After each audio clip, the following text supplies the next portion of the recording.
This is episode 178 of That Shakespeare Life. Our show this week is brought to you in part by our members here at That Shakespeare Life. Membership gives you unlimited access to our video streaming library of documentaries, animated plays, virtual tours, and more. Sign up today at cassidycash.com/member and stay tuned after the episode for even more details. Hi, I'm Paul Edmondson, Head of Research for the Shakespeare Birthplace Trust and co-editor with Stanley Wells of the Shakespeare Circle, an alternative biography.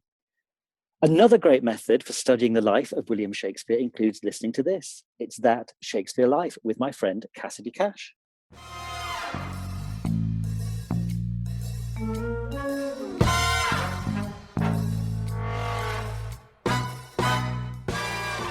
All paper in that period was not wood-based as our modern paper is, but was rag-based, so that when you dampened it in water, it would always become quite pleasantly soft, which is what we like, of course, in our lavatory paper today. Welcome to That Shakespeare Life with Cassidy Cash. Cassidy believes that if you desire to successfully learn or perform Shakespeare's plays, then understanding the real life and history of William Shakespeare himself is a must. That Shakespeare Life is the podcast that helps you go beyond the curtain of some of Shakespeare's most iconic works and explore the world of early modern England as Shakespeare would have lived it, learning from the writers, historians, and performers who know it best. And now, here's Cassidy. There may not have been indoor plumbing in Shakespeare's lifetime, but going to the bathroom still involved cleaning up. One aspect you may be surprised to learn you share with William Shakespeare is that he, too, used various kinds of paper to go to the restroom. Shakespeare's plays provide references to the jacques, Jordan, and chamber pot, all options for using the restroom in Tudor England. And it turns out we can also find a reference to what Shakespeare may have used in those restrooms for handling the necessary business in the lavatory as well. Our guest this week, Tiffany Stern, is here to share with us her research into the alternatives to paper that were often used as toilet tissue for early modern London. Tiffany Stern is a professor at the Shakespeare Institute at the University of Birmingham. She is an author, speaker, and historian. Her current work takes a look at plague history of early modern England to examine whether the phenomenon we witnessed during the COVID-19 outbreak of people scrambling to buy toilet paper was true of plague times for Shakespeare. In her research, she explores what materials might have been used for toilet paper in Shakespeare's lifetime, as well as the commerce and industry around the distribution of that product.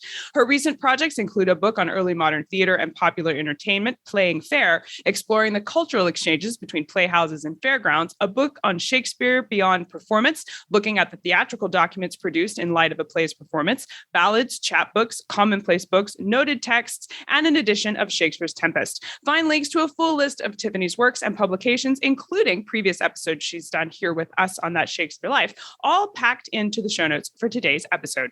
Hello, Tiffany. Welcome to the show. Hi, thank you for inviting me.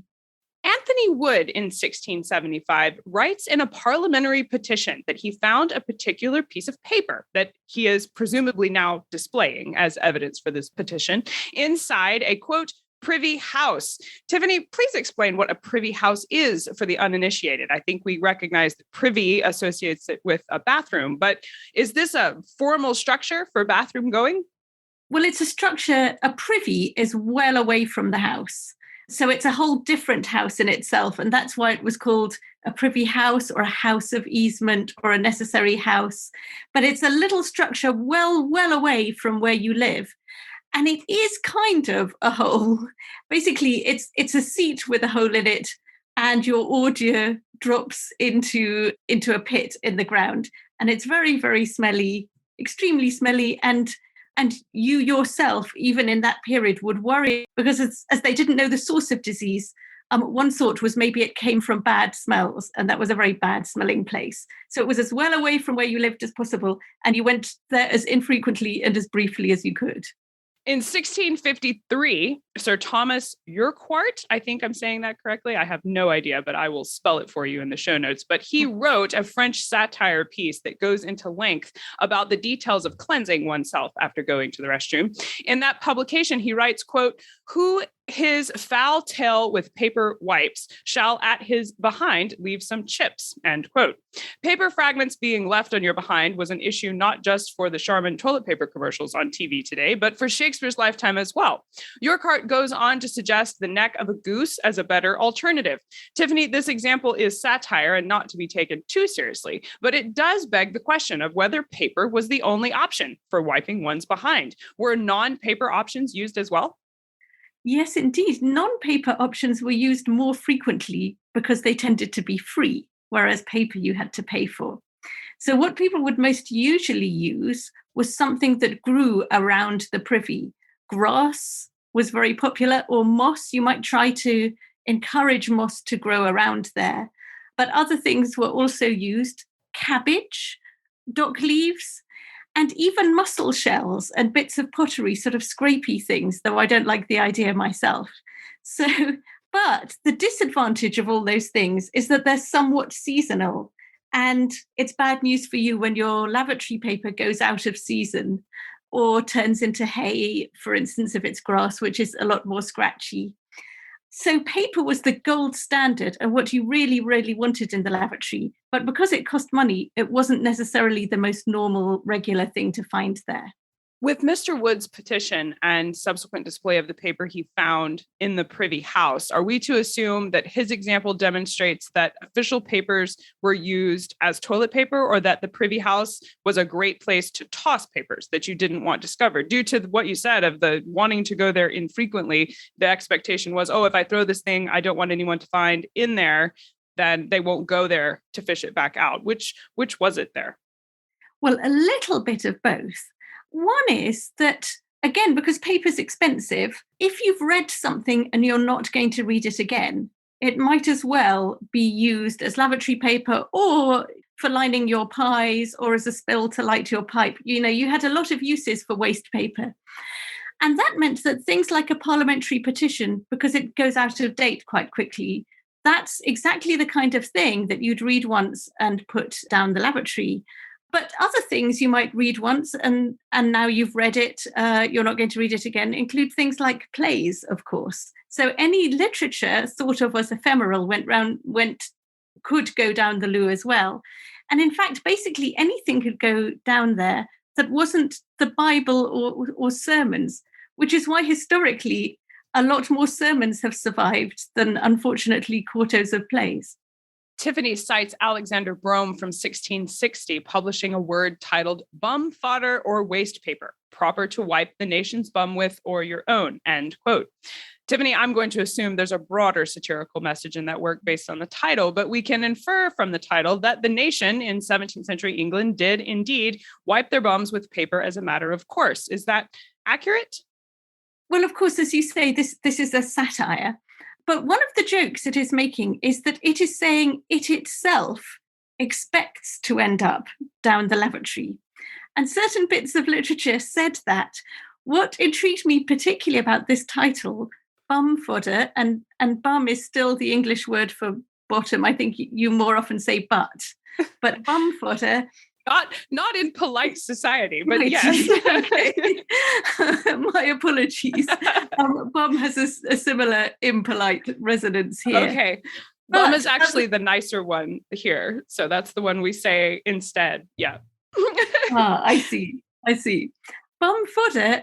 We still have the word, and I don't know if you have it as well, the word bump. When you've got a lot of random, oh yes, we have this word bump. And I think people don't realize that it is a shortened form of bum fodder. We use it for, junk mail, sort of pizza adverts and things. They're kind of, did I get any real post? Oh no, just a lot of bump. That actually comes from bum fodder. But yes, there were particular texts that sort of relished the fact that they were going to end up down the lavatory and sort of taunted you with it. And that particular satire, which is on what was known as the Rump Parliament, so it brings about a satire of its own. That's what that satire expects. That's interesting that they were using this cultural reality, I suppose, as a marketing ploy. Please read this because we know that this is where it's going. Tiffany's research shows a woodcut by William Hogarth titled Masquerades and Operas from 1723 to 1724, where a woman is pushing a cart calling out, "Waste paper for shops!" And inside the wheelbarrow of goods she's peddling are several books, and one is notably titled Shakespeare. The humor in this artwork is apparent, but Tiffany, is there history in this engraving as well? Would peddlers be one place people would have purchased toilet paper in Shakespeare's lifetime, and were old books like Shakespeare's plays used for this purpose? Well, yes. There were people who sold used and old paper for your general household needs, which, as I say, might include cooking needs and lighting fire needs, as well as lavatorial needs. And the old and used papers they would sell would be any slow-selling books, ephemeral publications, and so forth. And here the joke is that great works of literature are now being used as trash. So Hogarth is sort of, he's making a point about how little valued culture is. But at the same time, yes, such old books, and as I say, I have reason to think quite a lot of Shakespeare plays did end up down the loo. Your other source, though, of lavatory paper was less good paper than the paper you printed on. And that was known as brown paper and was made from hemp and old bags, rather than the really good paper you printed on, which was made from linen.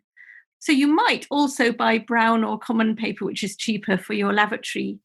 This does remind us, of course, that all paper in that period was not wood-based, as our modern paper is, but was rag-based, so that when you dampened it in water, it would always become quite pleasantly soft, which is what we like, of course, in our lavatory paper today.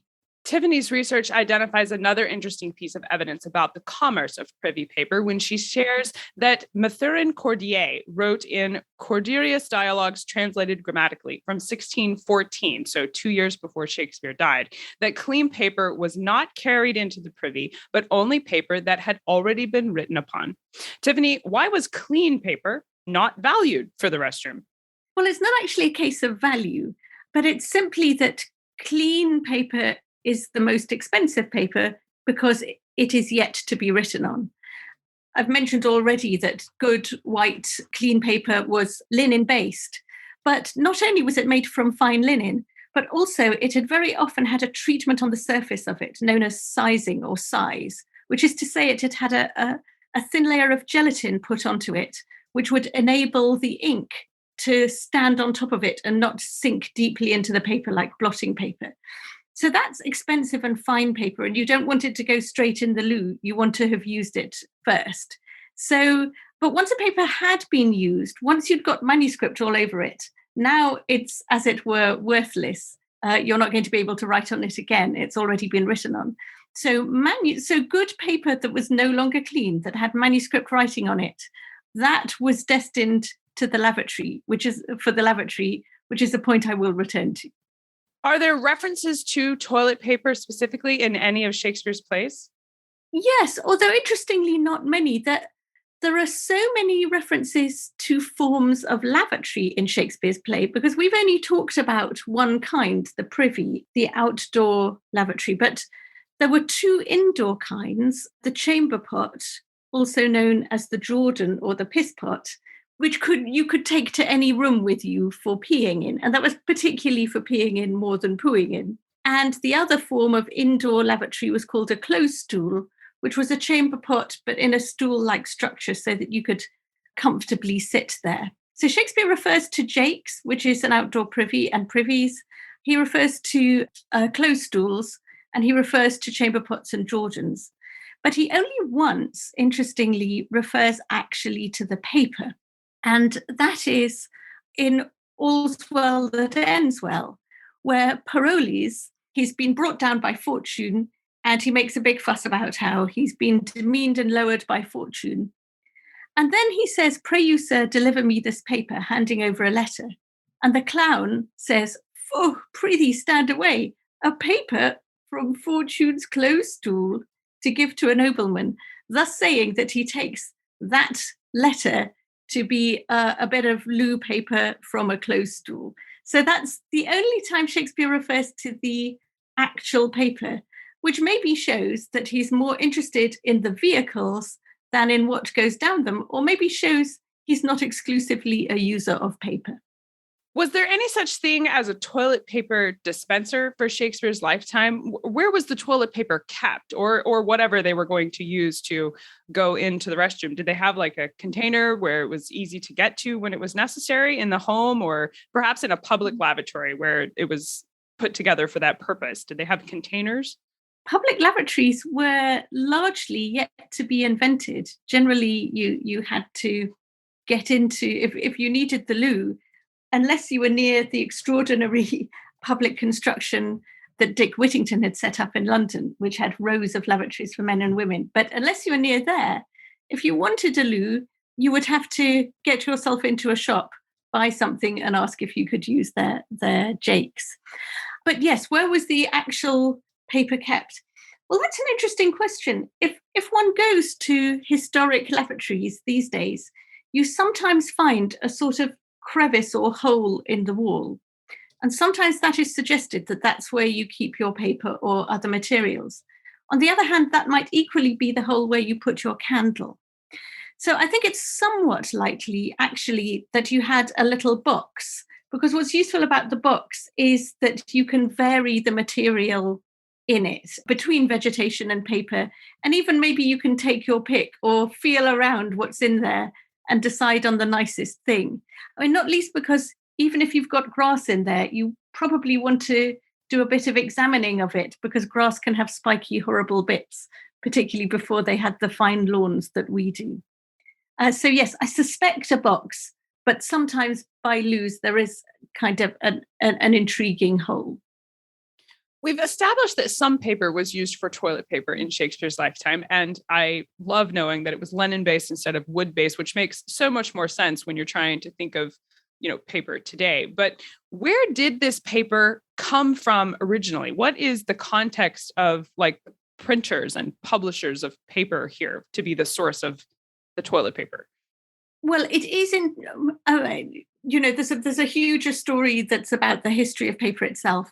But I'll tell you what interests me about printers and paper. And that is, of course, that most trades, the thing you deal in becomes a sort of freebie for you, doesn't it? So that if you're a grocer, you're likely to have some free vegetables. And if you're a butcher, you're likely to have some free meat. And when you think of a printer, what are some of the free perks that printers, are going to get? And one of the perks is clearly in a job that works so much with paper that they're going to get free loo paper and won't be reliant on seasonal vegetation. And I'm now going to be speculative, but one of the things I think is interesting about the way printers printed is that printers, when they were given a manuscript that they were going to print, they marked up the manuscript to decide how much they were going to put on each page. And then they tore the manuscript up so that they could have above them in a sort of clipboard the bit of manuscript that they were then setting into print. So what is intriguing to me is that one of the leftover bit of used unclean paper that's definitely kind of lavatory bound is going to be manuscripts that you have already printed up, because you've made the print text now. So the marked up and torn manuscript will be of no use to anyone, you might think. So, and I'll tell you where I'm taking this, and that's that we often wonder what happened to Shakespeare's manuscripts, for instance. And I think we can say of any Shakespeare manuscript that found its way into the print house and was printed up, that manuscript will have ended up down the printer's loo. That's so shocking to me, like my mouth agape at this idea. Why would you throw away the ones that he had written? So we need to go and archaeologically excavate all of the loos now, because we know somewhere in there is Shakespeare's original manuscripts. I doubt they're still pristine. No, it would be an adventure to discover them there for sure. Oh, I know we would love to learn more about this topic. Tiffany, what are some of your favorite books or resources you can recommend we use to learn more? Well, it's a funny one. So there are really good resources often online that give the history of lavatories. And then I'm going to give you two really interesting women who are writing about paper and thinking about waste paper. And one is Anna Reynolds, who writes a really good chapter, Worthy to be Resolved, Bookbindings and the Waste Paper Trade in Early Modern England and Scotland. And another is Helen Smith, who writes A Unique Instance of Art, The Proliferating Surfaces of Early Modern Paper. And those are both great. But what there isn't precisely that I have found is a really clear look specifically at early modern loo paper. And indeed, I wouldn't myself have gone there if it hadn't been for wondering why, in a time of pandemic, everyone in their fear and horror dashed out to buy too much lavatory paper. And I wondered if plague people did the same. It's just a product of plague. Everyone gets scared about the toilet paper. Yes. We ask everyone this next question here at That Shakespeare Life. And you, as a repeat guest here with us, get to choose either a new one or to refer back to your old one at your preference. But what is the one book you would take with you on a deserted island? My friends in England tell me I'm supposed to allow you the complete works of Shakespeare and a copy of the Bible. So your choice would be in addition to those. Okay. Well, as I've got another chance, I'm going to add in another book, and I hope that eventually I'll have a whole collection of them there.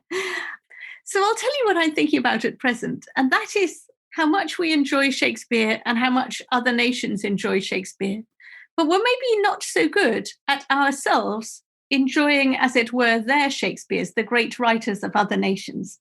And what I've chosen, because I'm very fond of Poland, is that I think I'll have the complete works of Adam Mickiewicz, their great poet. And as I say, I'll enjoy getting to know someone else's Shakespeare, and that's it. I mean, I'd also like to do the same with other countries, but I'm going to start with Poland and slowly work my way through. I think that is an excellent selection for sure. You'll be well set up on your desert island library that you're building. So what's next for you? What are you working on now that you're excited about? There are two things I'm working on. One I may or may not have told you about, but I'll start with the thing I definitely haven't told you about.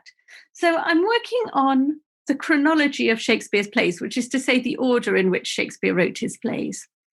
And I'm looking at how that chronology was decided and sort of settled by Edmund Malone in the 18th century.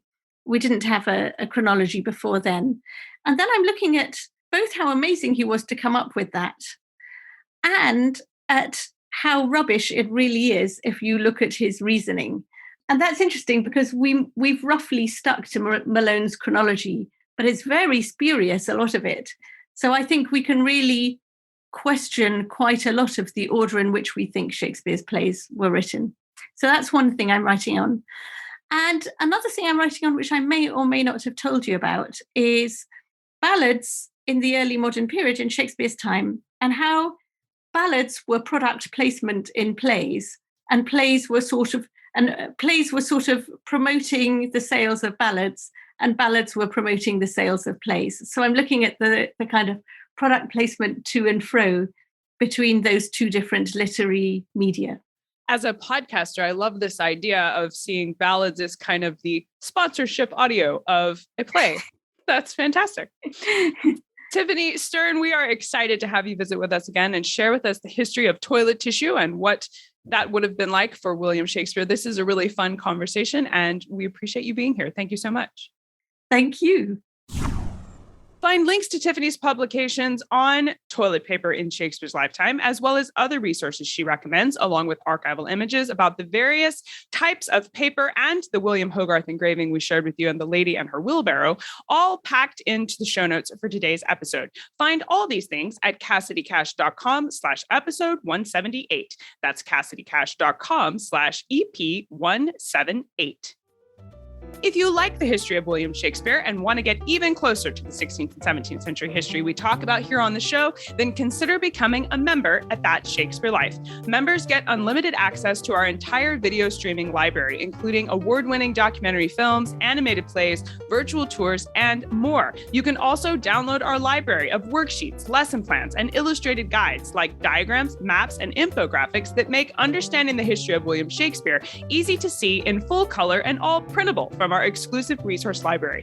Explore all the benefits of becoming a member and sign up today at CassidyCash.com/member. That's CassidyCash.com/member. I'll see you inside. That's it for this week. Thank you for listening. I'm Cassidy Cash, and I hope you learned something new about the Bard. I'll see you next week. Bye-bye. Thank you for listening to That Shakespeare Life. As always, the best conversations happen after the episode over at CassidyCash.com. Become a part of a vibrant Shakespeare conversation by adding your voice over at the website. Until next time, remember, when you want to know William Shakespeare, you have to go behind the curtain and into That Shakespeare Life.